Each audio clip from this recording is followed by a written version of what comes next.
So hello guys, welcome to the new video.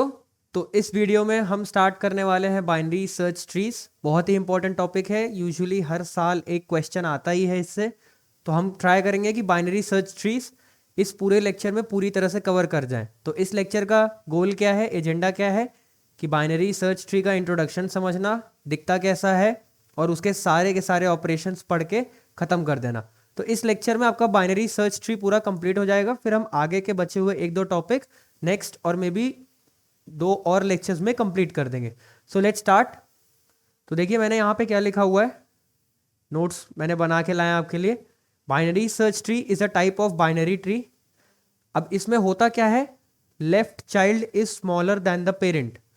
जो left child होता है ना, वो स्मॉलर होता है पेरेंट से, and the right child is greater then the parent. ठीक है, इतना क्लियर हुआ आपको? एक बार मैं एग्जांपल लूंगा तो आपको 2 मिनट में समझ आ जाएगा। और इसमें जितने भी ऑपरेशंस रहेंगे ना, उसकी टाइम कॉम्प्लेक्सिटी कितनी रहेगी? Big O of log n। जितने भी ऑपरेशंस होंगे उनकी टाइम कॉम्प्लेक्सिटी कितनी रहेगी? Big O of log n। ठीक है, अब एक और कॉन्सेप्ट इधर क्या आता है कि it is called as search tree. Search tree क्यों बोलते हैं? Because searching is possible in big O of log n time complexity. ठीक है, इतना समझ में आया? तो अब एक बार मैं आपको दिखाता हूं एग्जाम्पल से कि बाइनरी सर्च ट्री होता क्या है। ठीक है, ये देखिएगा, मैं एक एग्जाम्पल लिया, मान लीजिए 30 लिया। ठीक है, 30 लिया। तो अब आपने प्रॉपर्टीज में अभी पढ़ा था, ये देखिए प्रॉपर्टीज में क्या लिखा है, left child is smaller than the parent. तो 30 जो है ना, उसके लेफ्ट में ऐसा कुछ आएगा जो स्मॉलर होगा 30 से, दैट इज 20। समझा इतना? फिर और राइट साइड में क्या होगा, 30 से बड़ा, that is may be 40। Clear? अब सेम फॉर 20 के लेफ्ट में ऐसा कुछ आएगा जो 20 से छोटा होगा, दैट इज 17। और 20 के राइट में ऐसा कुछ आएगा जो 20 से बड़ा होगा, दैट इज 21। करेक्ट? 40, अब सेम कॉन्सेप्ट 40 में ऐसा कुछ आएगा जो 40 से छोटा हो, 40 से छोटा हो, करेक्ट? और राइट साइड में ऐसा कुछ आएगा जो 40 से बड़ा हो, that is 41। So this is a typical example of our BST binary search tree. ठीक है, एक कॉन्सेप्ट इधर और है कि जो बाइनरी सर्च एल्गोरिदम है ना, बाइनरी सर्च एल्गोरिदम, हमारा जो बाइनरी सर्च का एल्गो है ना, वो किस पे बेस्ड है? BST पे, BST बेस्ड होता है। इतना क्लियर है? बाइनरी सर्च जो एल्गोरिदम है वो BST पे बेस्ड होता है पूरी तरह से। ठीक है, और एक कॉन्सेप्ट और मैंने आपको क्या पढ़ाया था, in order traversal. In order traversal पढ़ाया था, याद है? In order traversal. अगर मैंने BST पे इन ऑर्डर ट्रैवर्सल लगाया तो हमेशा कैसा ऑर्डर आएगा? Sorted order. हमेशा कैसा ऑर्डर आएगा? Sorted order. मतलब एक BST मैंने आपको दिया, एग्जाम्पल एक BST दिया मैंने आपको, एक BST दिया, मान लो ऐसा कुछ BST दे दिया। ठीक है, और इस पे आपने अगर इन ऑर्डर लगाया, क्या लगाया? In order. तो जो यहां पे आउटपुट में आएगा ना, वो कैसा होगा? सॉर्टेड होगा। क्लियर? इतना क्लियर है? चलिए फिर आगे बढ़ते हैं। इतना ही काफी है BST के इंट्रोडक्शन के लिए, और एक दो प्रॉपर्टीज भी हमने समझ ली। ये एक प्रॉपर्टी और हो गई और ये एक प्रॉपर्टी और हो गई, और इधर मैंने कुछ और प्रॉपर्टीज इधर आपको बता दी थी। तो फटाफट आगे बढ़ते हैं, दैट इज ऑपरेशंस पे। ऑपरेशंस मैंने यहाँ पे कुछ लिखे हुए हैं, जैसे आप देख सकते हैं। एक तो अपना इंसर्शन, एक अपना डिलीशन, और एक अपना सर्चिंग। सबसे इंपॉर्टेंट पूरे BST में क्या है पता है? सर्चिंग। और सर्चिंग में भी इंपॉर्टेंट क्या है? ट्रैवर्सल। ट्रैवर्सल हमें अलग से समझने की जरूरत नहीं है, क्योंकि आप कोई भी ट्रैवर्सल यूज करो, that is pre order, in order, post order, और may be breadth first search traversal, तो भी आप ट्रैवर्सल कर सकते हो। लेकिन सर्चिंग कैसे होना है, इंसर्शन कैसे होना है और डिलीशन कैसे होना है, ये समझना बहुत ही ज्यादा जरूरी है इधर। सो लेट्स प्रोसीड सर्चिंग पे। देखो मैंने क्या लिखा है, कुछ इंस्ट्रक्शंस लिखे हैं। To find a node use the following algorithm. पहला क्या है?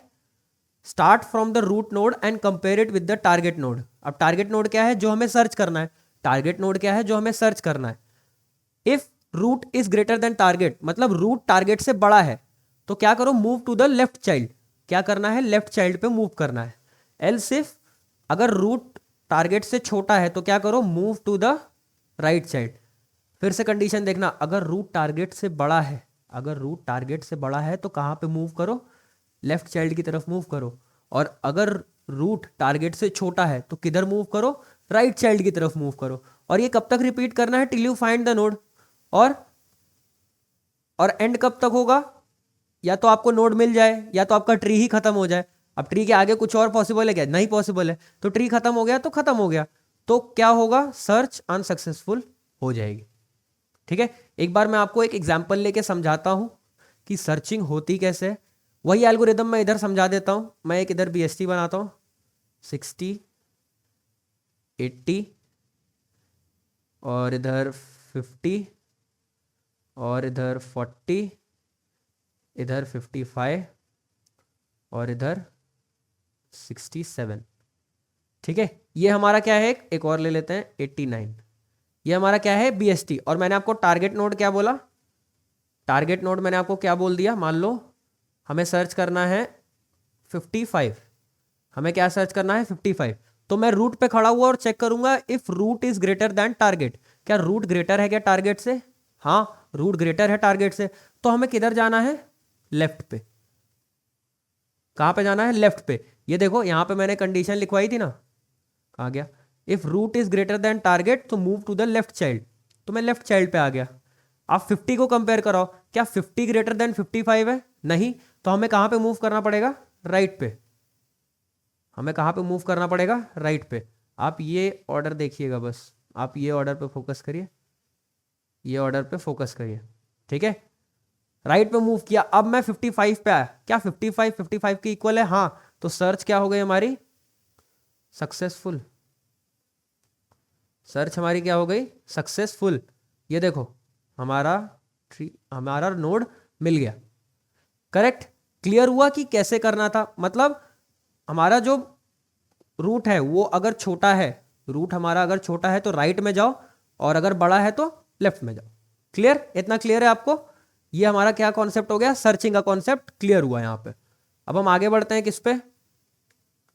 अब हम आगे बढ़ते हैं इंसर्शन पे। इंसर्शन पे देखो, इंसर्शन दो का कॉम्बिनेशन है, टू का कॉम्बिनेशन है, that is searching plus insertion.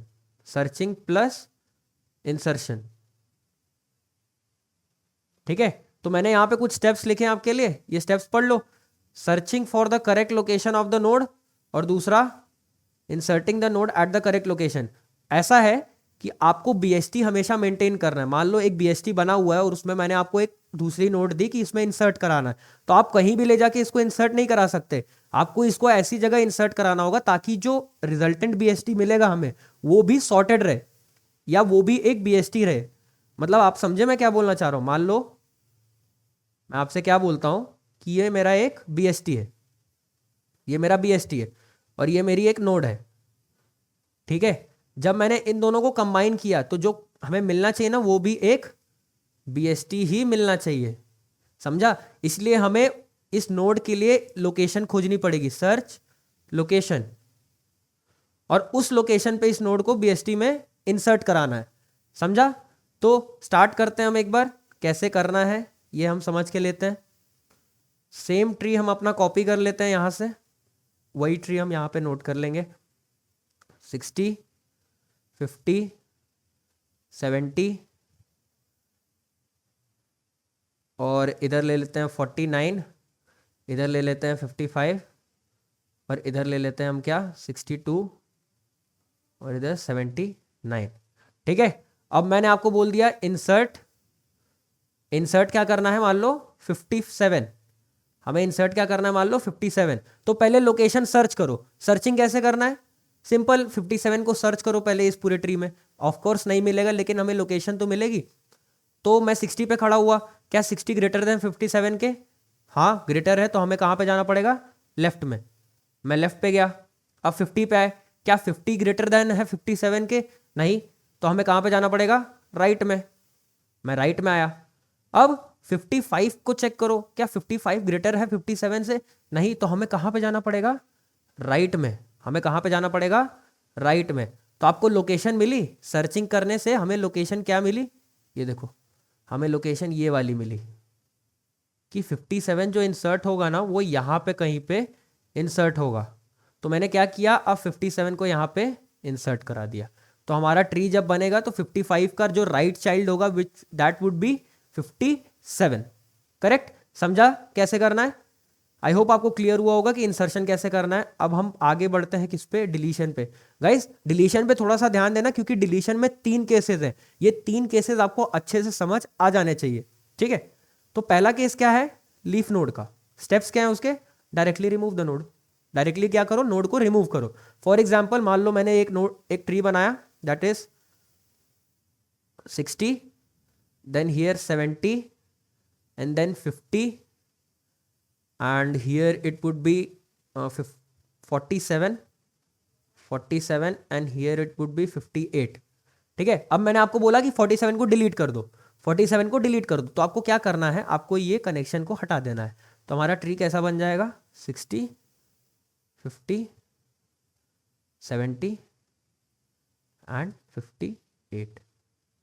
Clear, ये केस 1 था। ये क्या था, केस 1, सबसे इजी, सबसे सिंपल, कोई जरूरत नहीं इसमें दिमाग लगाने की। आगे बढ़ते हैं केस 2 पे। केस 2 क्या है, ऐसी नोड को डिलीट करना विथ 1 चाइल्ड, जिसका एक चाइल्ड हो। तो उसका स्टेप क्या है, देखो उसका स्टेप क्या है।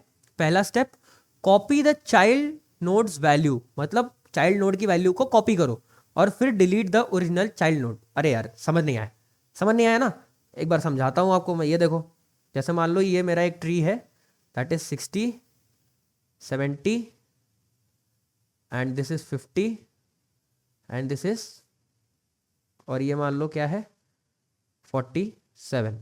ठीक है, अब मैंने आपको बोला आपको 50 को डिलीट करना है। आपको क्या करना है, 50 को डिलीट करना है। तो आप ये कैसे करोगे, पहला स्टेप क्या है कि copy the child nodes value, मतलब इसमें जो हमारा टारगेट है ना, जो टारगेट है जो डिलीट करना है, उसमें 47 को कॉपी करो। तो जब मैंने कॉपी किया तो क्या बना, 60, 47, 47 और 70। अब नेक्स्ट ऑपरेशन क्या है, delete the original child node. Original child node क्या था मेरा, 47, तो ये वाला डिलीट कर दो, ये वाला डिलीट कर दो। तो हमारा ट्री कैसा बन जाएगा, 60, 47, 70। समझा क्या किया, कॉपी किया। ये देखो यहां पे मैंने कॉपी किया वैल्यू, कॉपी वैल्यू, कॉपी करके 47 आ गया। फिर जो मेरा ओरिजिनल वाला था उसको मैंने डिलीट कर दिया, डिलीट किया तो ऐसा बन गया। तो ये केस नंबर 2 था, जिसमें हमें ऐसी नोड डिलीट करनी थी जिसका सिर्फ एक चाइल्ड पॉसिबल हो। अब नेक्स्ट केस पे आते हैं। नेक्स्ट केस क्या है, node with 2 children. Next case क्या है, नोड विथ 2 चिल्ड्रन। क्लियर, ये देखो इसके स्टेप समझो। पहला क्या है, find the in order successor.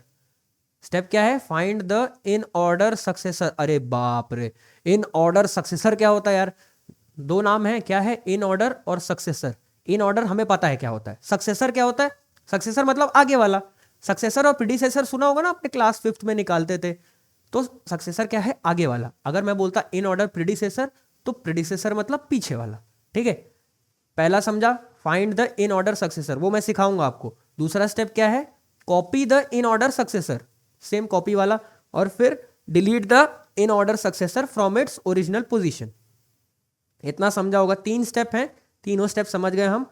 अब इसकी वर्किंग कैसे होगी, ठीक है, आप देखिए। मैं यहां पे एक ट्री बनाता हूं, 60, 70, 50, 47 एंड इधर 57। ठीक है, अब आपको डिलीट क्या करना है, 50 डिलीट करना है। अब आपको डिलीट क्या करना है, 50 डिलीट करना है। तो यार 50 कैसे डिलीट करेंगे, पहला step, in order successor, in order successor. तो आपको 50 का इन ऑर्डर सक्सेसर निकालना है, मतलब टारगेट नोड का इन ऑर्डर सक्सेसर। तो पहले आप इस ट्री का ना इन ऑर्डर ट्रैवर्सल लिखो, राइट, इन ऑर्डर ट्रैवर्सल। अब आप इधर डॉट मेथड यूज कर सकते हो, लेकिन डॉट मेथड यूज करने की जरूरत नहीं है। आप इधर क्या करो, ये जो हमारा ट्री है ना, उसके नोड्स को सॉर्ट करके लिख दो। समझा मैंने क्या बोला, जो हमारे ट्री के नोड्स है ना, जो वैल्यूज है ना, उनको सॉर्ट करके लिख दो। तो मैं अगर इन ऑर्डर ट्रैवर्सल इसका लिखूं तो ये क्या आएगा, दैट वुड बी 47, 50, 57, 60 एंड 70। ठीक है, लिख दिया। इतना समझा क्या लिखना था। इन ऑर्डर अगर ट्रैवर्सल लिखने बोला BST का, तो नोड्स की जो वैल्यूज है ना, उनको सॉर्ट करके लिख दो उधर। क्लियर, समझा। अब आपको क्या बोला है, इन ऑर्डर सक्सेसर। मैंने इन ऑर्डर तो लिख दिया, अब मेरे को उसका क्या लिखना है, सक्सेसर। तो 50 का सक्सेसर कौन है यार, 50 का सक्सेसर कौन है? 57. सो 57 is the in order successor. मैं लिखता हूं iOS. क्लियर? अब देखो स्टेप 2 क्या था, हमने फर्स्ट स्टेप परफॉर्म कर लिया. Copy the in order successor. Copy the in order successor मतलब कॉपी करो इसमें, कॉपी. तो जब मैं इसको कॉपी करूंगा तो ये क्या बनेगा? 60, 57, 70, 47 एंड अगेन 57. क्लियर? ये step done. Next step is delete the in order successor from its original position. In order successor क्या था मेरा? 57 था. तो उसको क्या करो, उसकी ओरिजिनल पोजीशन डिलीट कर दो. ओरिजिनल वाला तो ये था ना मेरे भाई, ओरिजिनल वाला ये था, तो इसको क्या कर दो? डिलीट कर दो. तो इसको डिलीट किया तो क्या बना? 60, 57, 70 एंड 47. ये हो गया हमारा case number 3. Clear? Cut to cut एकदम क्लियर कर दिया मैंने, पूरी तरह से आपको अच्छे से एक्सप्लेन कर दिया कि वर्किंग कैसे हो रही है. ठीक है. सॉरी गाइस, थोड़ा सा वीडियो लंबा हो गया, लेकिन बीएसटी के लिए आई गेस वर्थ इट है ये पूरा वीडियो देखना. ठीक है. सो इस वीडियो में गाइस इतना ही रखते हैं, वीडियो बहुत ही लंबा हो रहा है. नेक्स्ट वीडियोज में हम बचे हुए टॉपिक्स कवर करेंगे. So thank you guys for watching this video. Till then see you next time. Bye bye.